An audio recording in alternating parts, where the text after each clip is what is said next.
Simula pa sa mga taong nagdaan, lahat kayo ay naging bahagi ng aking panunungkulan. Narito ako hindi para manghusga, kundi ang ibalita ang inyong nagagawa. Kayo lahat ang aking inspirasyon para mas lalong pagbutihin ang sinumpaang dedikasyon. Isang tungkulin na gagampanan para lamang sa katotohanan. Malayang magpahayag at magsisilbing boses ng bayan. Sa isip, sa salita at sa gawa. Ako po si Iza Aldana. Ayan lubos na nagpapasalamat gawang kagabi ay sinubukan ko may pag-ugnayan kay Mr. Sofronio Dulay. Ito nga po ay isang concerned citizen na tinutukoy ni Marikina Mayor Marcy Chodoro patungkol sa issue ng ating PhilHealth funds and technical malversation for amounting to 130 million pesos. So, good afternoon po. Magandang hapon. Ayan.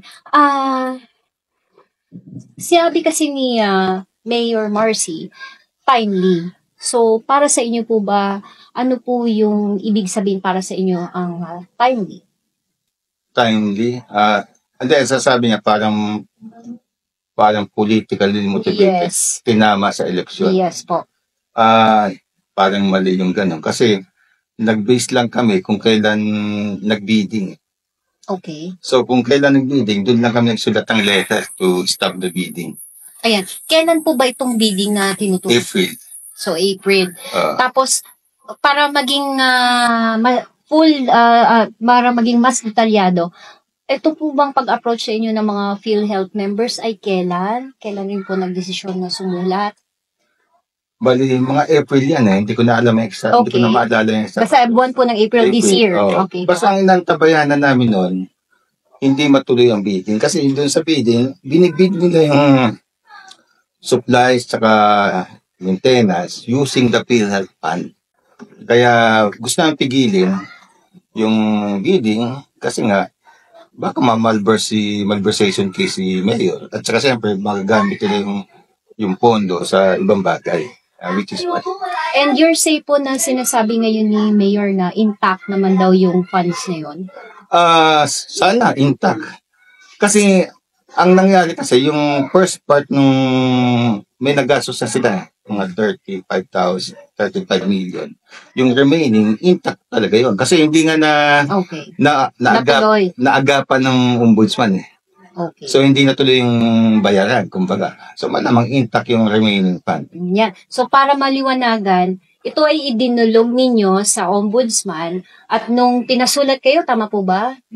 Sumagot po ang ombudsman sa inyo, kaya hindi natuloy. Hindi, sumulat sa akin ng ombudsman na i-formalize ko yung letter. Tapos, kaya hindi natuloy dahil dun sa response niyo sa ombudsman, tama po ba? Or kasi bandang uli, sinulatan sila ng ombudsman. Okay. Tapos, pinag-reply affidavit ako. So, siguro nakita na nila na baka ma-malverse na sila. Hindi na nila siguro. Okay. So, ang pino-point out ni Mr. Dulay is nagkaroon ng papunta na sa technical malversation. Okay. Tapos, isinulat sa ombudsman. Siyempre, ang ombudsman susulat sa city, local city municipality. Nung natanggap, siyempre, hindi na matutuloy kasi may sulat na hindi na nila itunuloy lahat. Tama? Hindi na. Parang hindi na nila itunuloy. Parang ganun. Do you treat him as a friend? Hindi masyadong friend kasi hindi naman kami close masyado talaga. In fact, nung sa wala akong naalalang tinasok ko na tao sa kanya, wala akong naalalang may ako ng posisyon sa kanya, wala. Okay. Hindi ko siya pinupuntahan, kinakausap na pumunta sa city hall, tapos hingin ng posisyon or something, wala. Now, syempre papalapit na po yung election, so it's next year. Now, ito naman, baka kasi magkaroon tayo ng interpretation na ang makakalaban or mainit kasing usapin, wala pang filing candidacy, is yung mga Kimbos. Okay. How closely are you related and when was the last time na nag-usap ba kayo ng mga Kimbos recently? Ganito, ang huli kong nakausap si Congressman Miro nung kasal ng anak ni Kagawad Lucy Cadak sa Capital Mall, mga before COVID pa yun. Katuwang po si Dr. Cadiz, si manager, at si Marcy. Pinuli kami. Tapos after that, hindi na kami nakikita. Hindi kami nakita. Hanggang ngayon, hindi pa kami nakikita. Pero aware kayo na nag-iikot sila, nagsasabi Nakikita ko sa Facebook eh. Tapos with Teacher Stella po. Si Sister Stella naman, Teacher Stella, huli kami nakita niyan, debut ng anak ng pinsan ko, dyan din sa Capital Mall, mga 5 years ago, before COVID pa. After that, hindi pa kami nag-usap o nagkita. Wala. So this has nothing to do with the kid loss. Itong Wala. Ano talaga to? Pinoprotekta natin yung PhilHealth Fund. Yun na to, ang issue na to. PhilHealth Fund. and syempre yung mga syempre gusto ng mas malalim na impormasyon. Ano po ba ang magiging flow nito? Yung kasalukuyang estado nito nasa ombudsman ba? Sinabi ba ng ombudsman na nagbigay na ba ng pahayag or ongoing po ito sa ombudsman? Alam ko, ongoing pa to kasi last time lang kami nagpadala ng reply affidavit 2 weeks ago lang.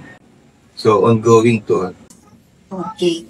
At saka, okay lang po sir, i-present yung document niyo na talagang sumulat. Sumulat sa akin ng ombudsman. Based sa letter ko kay Mayor ang pinagbasihan nila. And ito po bang sulat na to, kalakip po ba nito are proof, may receipts or patunay na yung mga yung sa PhilHealth funds, yung mga pinagagastusan, may mga ganun ba na nangyari? Nakikita ng receipts or report lang? Later on na yun, kasi ang nangyari, nung natanggap ko yung sulat na to, nag-uta ko. Kailangan kumagot eh. Kasi kinakabahan din ako, baka hindi ko sindi ng ombudsman, baka kung ano naman ang maging kaso ko eh. So nag-oath kayo dun mismo sa ombudsman, no? Tapos, siyempre, kailangan kong magpadala ng mga public documents. Dahil open namin yung public documents eh. May FOI tayo.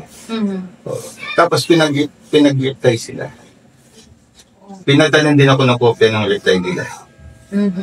Nabasa ko rin yung reply nila. Tapos pinag-reply din ako. So ganun. Umaandar talaga yung kaso. Umaandar. Hindi ko lang alam ang process nila kung hanggang ilang araw, ilang buwan, ilang pag-aaralan, kung kailan sila pupunta doon para mag-imbestiga. Wala na ako doon. Basta ako, sinunod ko lang yung process na pinapunta sa ombudsman based dito sa letter. Sunod daw. The initiative, hindi kung galing sa inyo, kundi sa mga tauhan doon na concern. May mga concerns. Na napakita naman ng mga...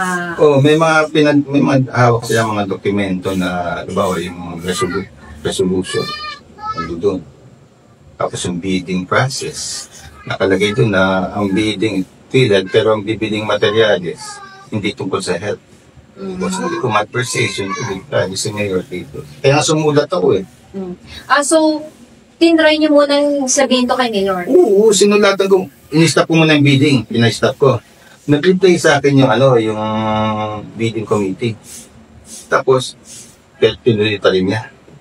Sinulatan ko si Mayor kasi gusto talagang pag-alalan muna nila yung batas eh. Bali, kung ito ay April, mga kailan po ang pinag-uusapan natin?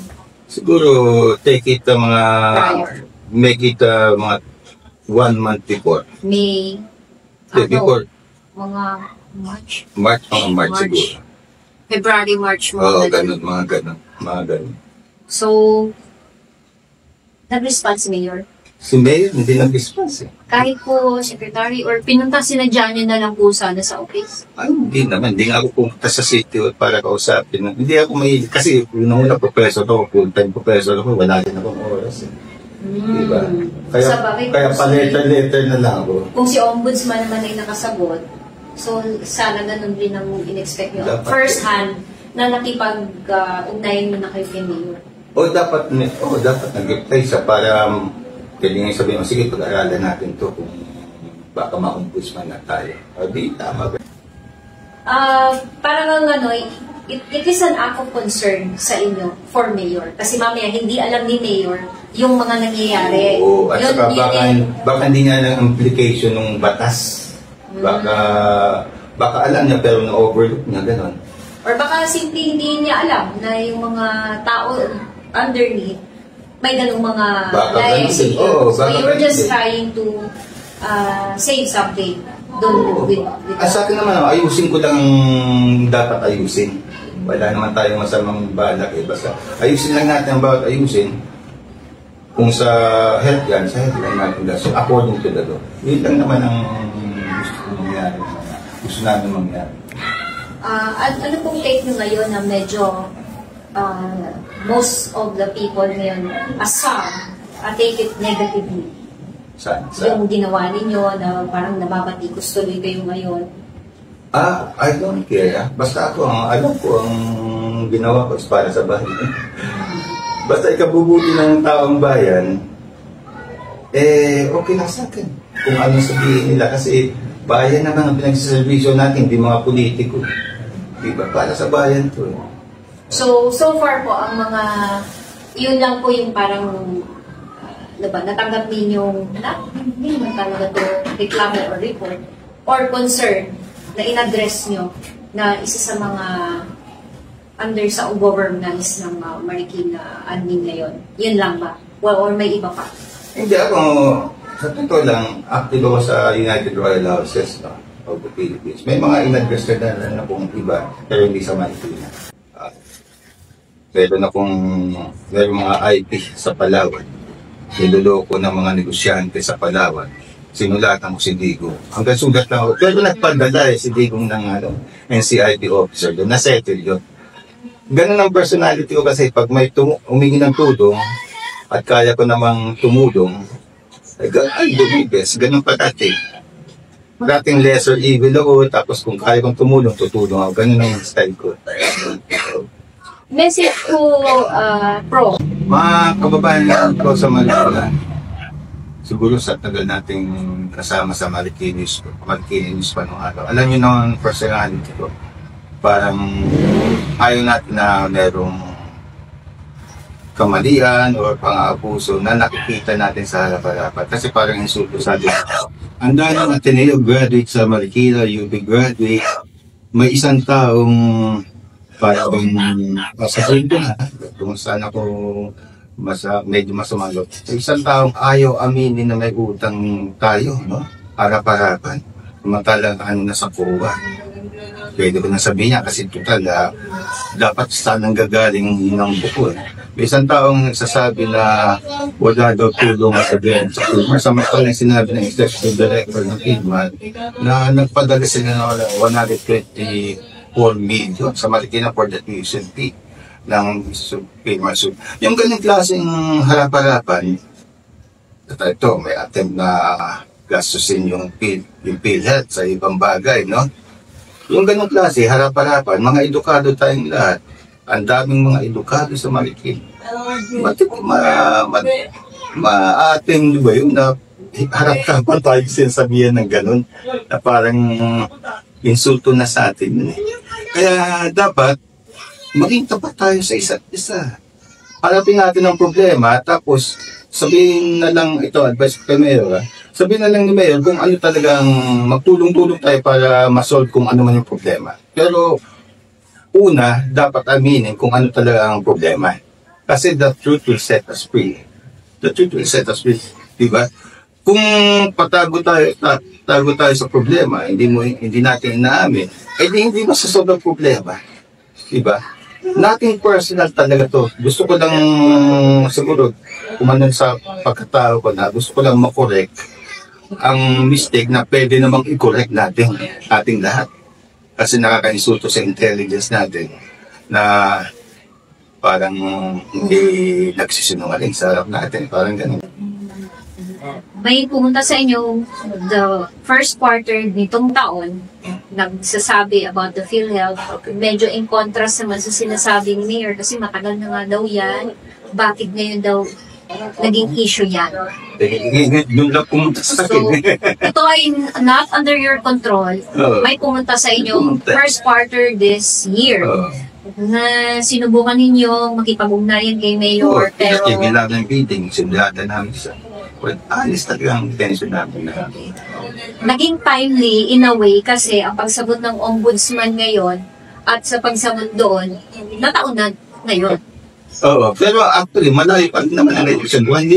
Hindi election yun. Hindi related to sa election. And also, it's out of your control na lumabas ito sa iba't ibang online broadsheets. Oo, sila ang nagpapadya. Alam niyo po ba yun? Sa, Na lalabas bigla ko sa Philippine Star, Inquirer. wala, may tumawag lang sa akin si Tagamalantay na may dumabas daw sa judge.